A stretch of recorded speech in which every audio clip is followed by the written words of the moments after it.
Hello all. In today's lecture, we are going to see about full adder. What is a full adder and why you need a full adder? In a previous lecture, we have already seen about a half adder. So a question may be arising like when we already have a half adder for addition, what is the need for this full adder? You very well know half adder can do only the addition of 2-bit numbers. That is 2-bit binary numbers alone it can add. In case if there is a carry that is propagating from the lower order bit, then half adder doesn't know how to handle that situation. For example, let me explain you with an example so that you will understand it better. Let's take the input as 110 and 011. Fine. These are 2-bit addition. This is 2-bit addition.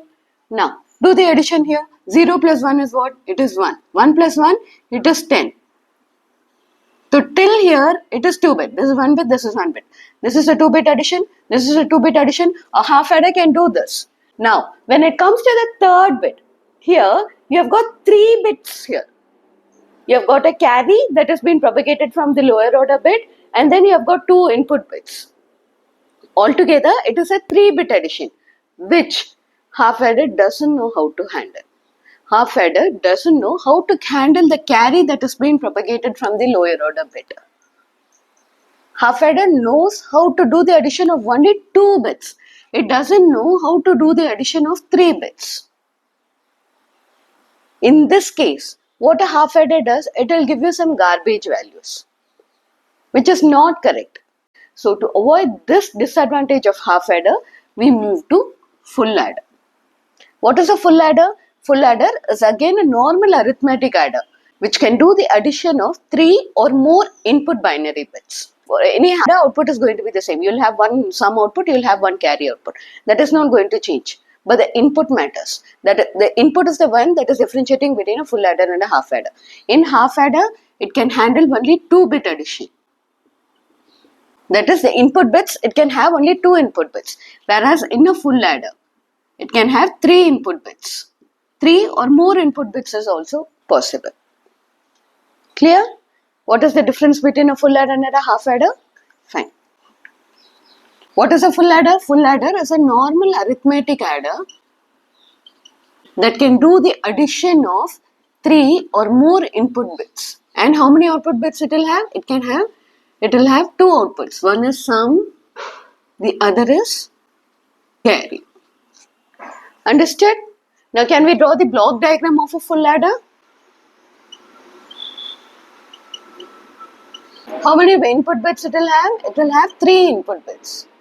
These are my inputs. Let me have the input as A, B and C. And how many output does a full adder have?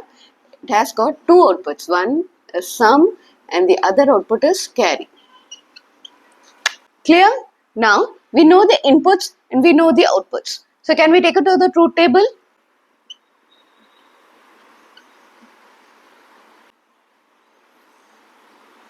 How many inputs do I have in a full adder? I've got 3 inputs. What are the inputs? It is A, B and C. Right? And how many outputs do I have? I've got 2 outputs. One is sum and the other output is carry. Is it clear? Now, if I have 3 input bits, so how many combinations can I have? How do you find that? If the number of inputs is equal to 3, like here I've taken my inputs as A, B and C. That is n is equal to 3. If this is the case, how many combinations will I get? How do I find the combinations?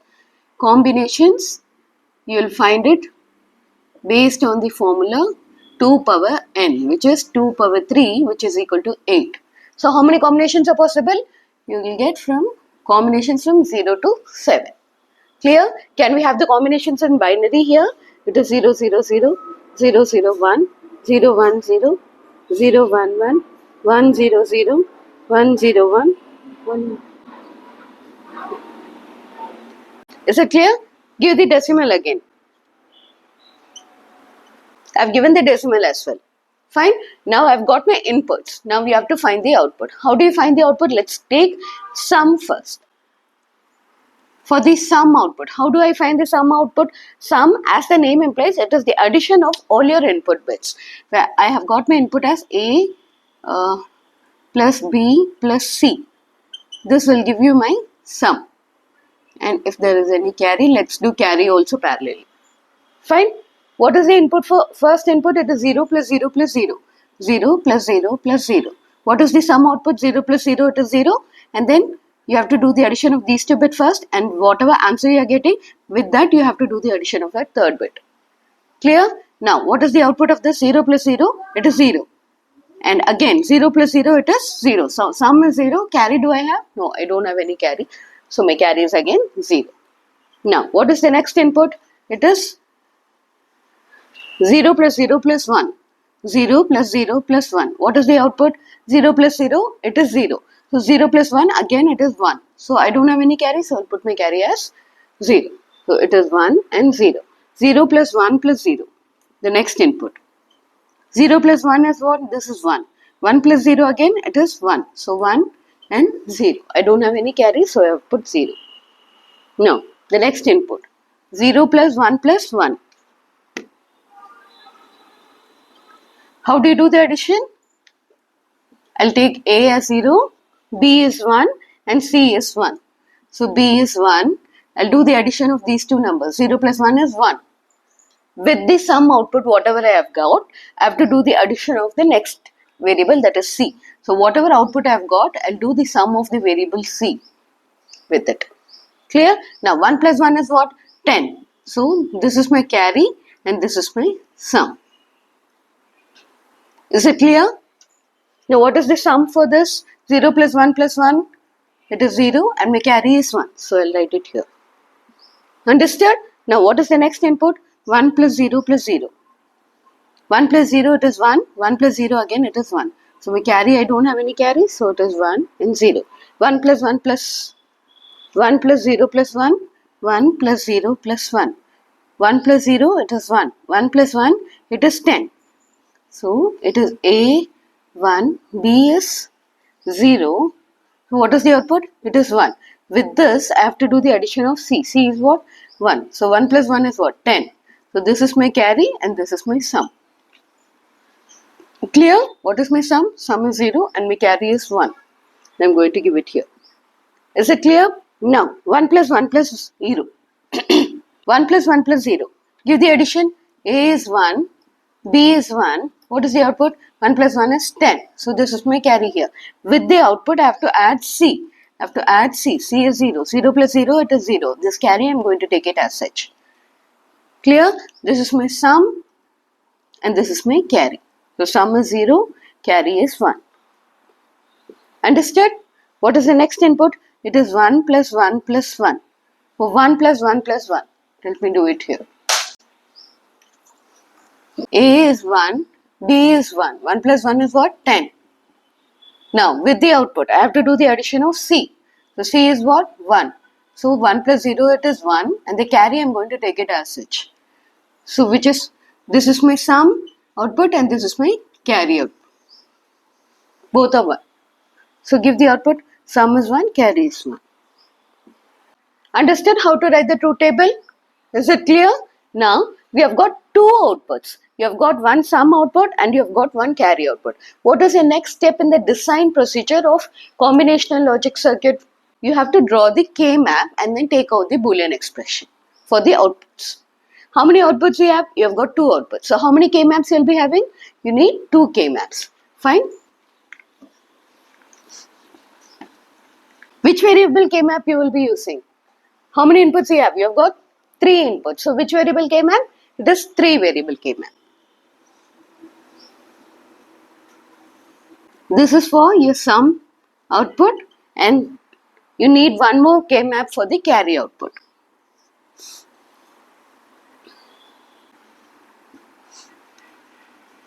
I hope by now you are clear with how to do the K-map positioning and mapping and all. If you still have any doubt, refer to my K-map lecture. I will give the link of it in the description for easy navigation. Clear? Now, how do you do the positioning of the numbers for sum? Take the sum output alone. Let's take the sum output alone.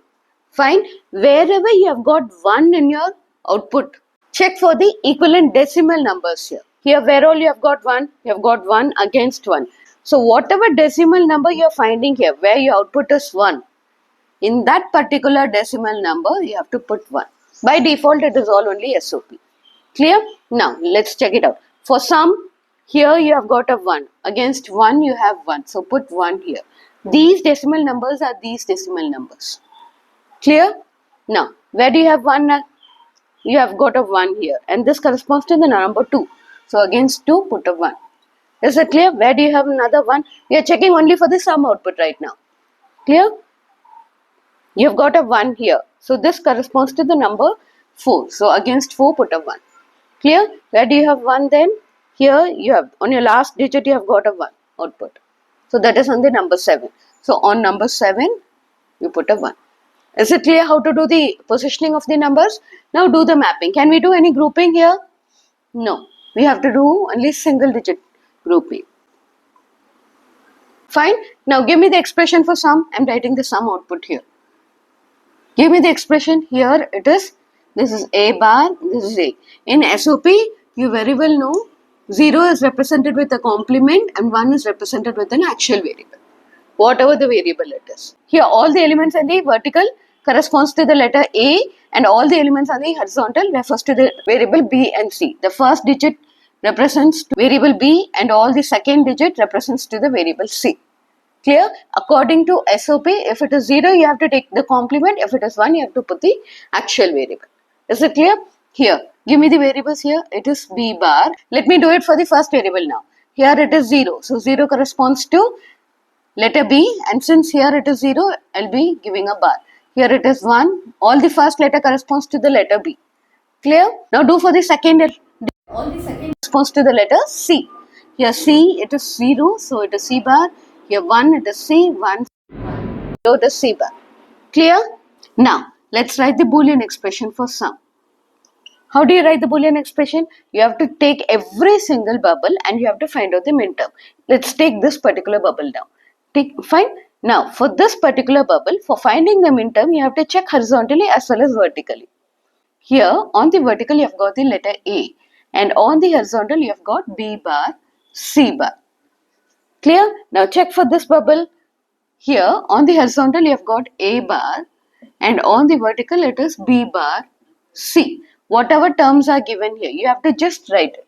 In case if there is a 2 or more than 2 number grouping, then you have to find out the common term. Here we don't have any pair or a quad grouping. We have got only single digit grouping. So for a single digit mapping, you have to check horizontal and then vertical and then you have to write both the terms for the min term. Clear? Now, which is his third term for this particular bubble? Horizontal, A, B and C. For this particular bubble, vertical it is A and on horizontal it is BC. Now check for the last bubble. Here on your vertical you have A bar and on the horizontal you have B and C bar. Clear? Now take out the common terms. Here in the first two min terms, which is common here? B bar is common. So I am taking B bar outside and I am writing the remaining elements as such.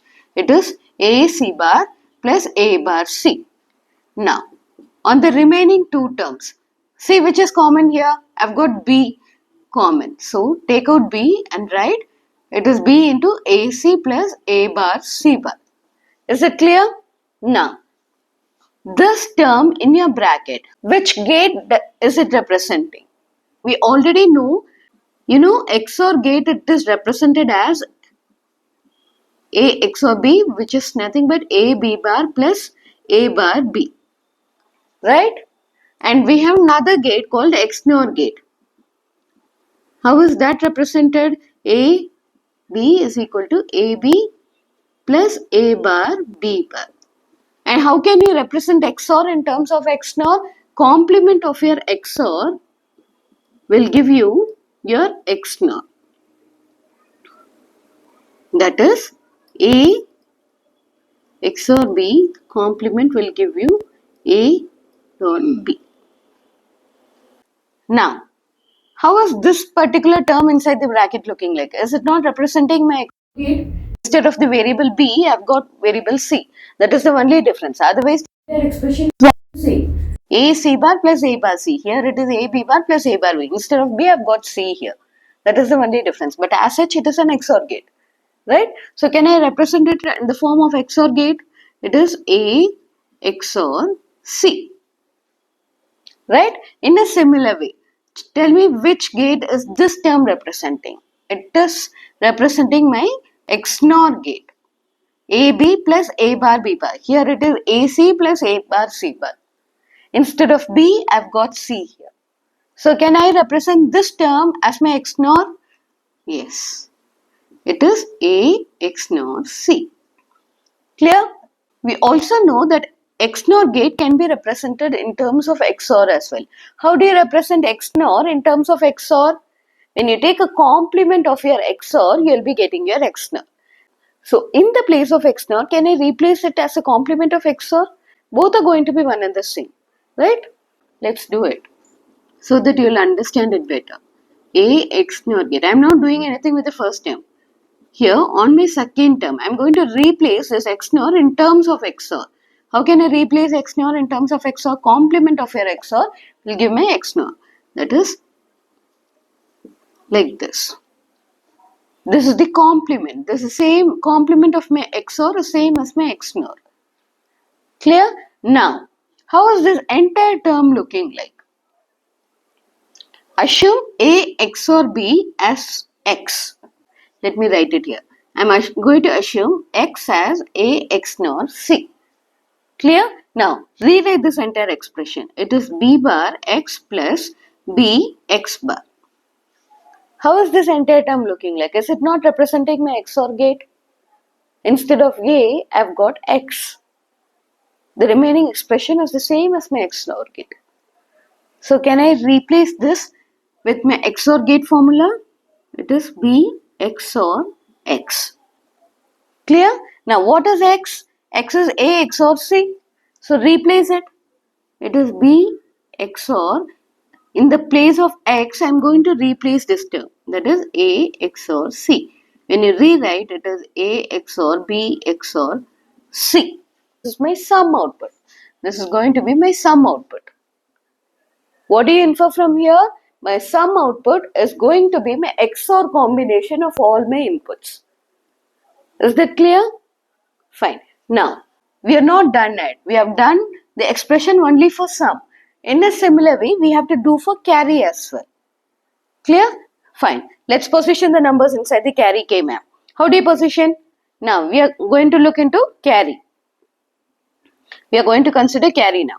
Here, wherever you have got 1 in your output of carry column, check for the corresponding decimal number. Clear? And against that particular decimal number, you have to position 1 in your K map. Is that clear? Now, check where all you have got 1 in your carry. You have got 1 here, you have got 1 here, you have got 1 here, you have got 1 here. Check for the equivalent decimal number. It is on the number 3. So, against number 3, put a 1. Here, it is against number 5. Here, this is against number 6. Now, the last one corresponds to number 7. So, against 7, I am going to put a 1. Is it clear? Now, try to do the mapping. We can do a mapping like this. I am going to do a pair mapping. Clear? Now, try to write the equation for carry. I am going to write it as here. If there is a pair or a quad or an octave mapping, if that is the case, then you have to find out the common terms and then you have to write only the common terms on your min term. Clear? If it is a single variable mapping, as in the case of sum, then all the elements on your vertical as well as the horizontal, whichever is corresponding to that particular bubble, you have to write that as a min term. Whereas in the case of grouping, if there is a pair grouping or if there is a quad grouping, then you have to find out the common term and only that particular common term you have to take it to your min term. Is it clear? Now, for this particular bubble on the vertical, we have got only one term A, which is common. For both the terms inside that particular bubble, A is common. So, I've written A. Now, check on the horizontal part which is common. Here, these two numbers we have to check because this 2 ones corresponds to these two boxes. Now, which is common here? Here it is B bar, here it is B. First term is varying, so I cannot include that. Second term, it is C on both the case. So, C is common, so I'll be writing C. Is it clear? Now, check for the second bubble. For the second bubble again, for both these two ones which is common vertically, it is A. Now, check for the horizontal part which is common. The first term, here again it is B, here again it is B. So, B is common in both the cases. So, I'll write B. Now, check for the second term. Here it is C and here it is C bar. Both are varying, so I cannot write this C. Clear? Now, check for this particular bubble. Here on your vertical, here it is A and here it is A bar. For this particular one, it is A bar. For this particular one, it is A. Both are varying, so I cannot include anything here. Now, on your horizontal, for both these two ones, these two terms are common. So, I am going to include that. Is it clear? This is going to be my carry output. What do you infer from this carry output? It is nothing but the product of all possible combinations of your input. That is your carry. Whereas your sum is the XOR combination of all your inputs is going to give you a sum. And your carry output is going to be the product of all possible combinations. Say for example, AB we have it here, BC we have it here, and then AC again we have it here. Is it clear? Now, what is the final step in your design procedure? After finding the output of sum and carry, we have to take this Boolean expression to your logic diagram. We have to design the logic diagram for your full ladder. Now, let's see how to design the logical diagram for this full ladder. Clear? Now, let me erase this portion. Let me write the sum and carry expression here so that I'll get space to write. It is carry is nothing but AC plus AB plus BC. Clear? Now, I'm going to erase this. We'll do the logical diagram here. What is my sum? My sum is nothing but the XOR combination of all my inputs. Now, how do you design the logical diagram? Logic diagram is mainly designed using the logic gates that you very well know. Fine. Coming to sum output. Whatever output we have got, we have to design the logic diagram only based on the output expression. Clear? For the sum. What is the sum? Sum is nothing but the XOR combination of all my inputs. Now, how many inputs do I have? I've got 3 inputs. A, B and C. What is my sum now? My sum is the XOR combination of my inputs. This is my sum, which is equal to A XOR B XOR C. Is that clear? Now, we have to design the carry part as well. What is carry? Carry is nothing but the product of all the possible combinations of my input. First, midterm, it is A and C. So, I'm going to take A from here. I already have A here. From A, I'm going to tap a line. And from C, I'm going to tap another line.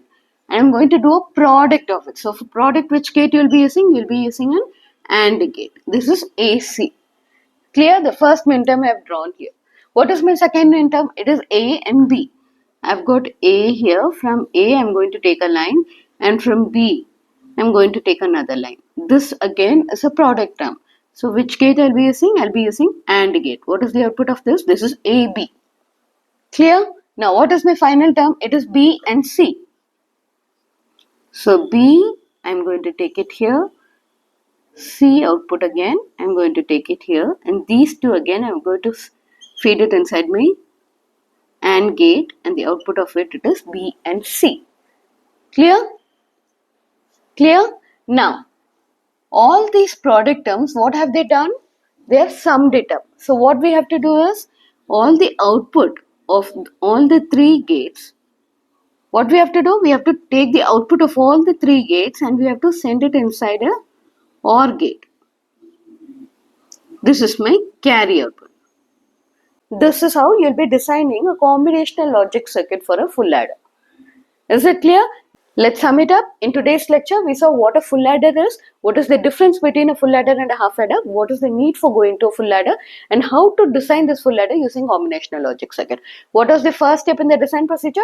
You have to draw the block diagram. From the block diagram, based on the input and output, we'll be drawing the truth table.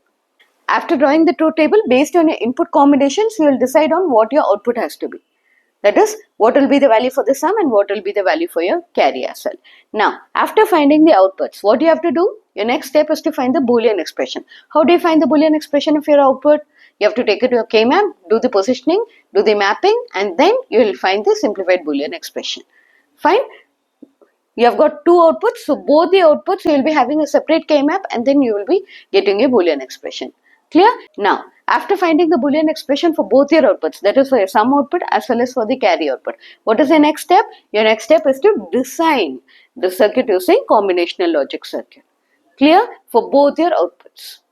This is how you will be designing a full ladder using combinational logic circuit. I hope you are clear with this lecture. If you find this lecture useful and informative, please do like, share and subscribe to my channel. Thank you.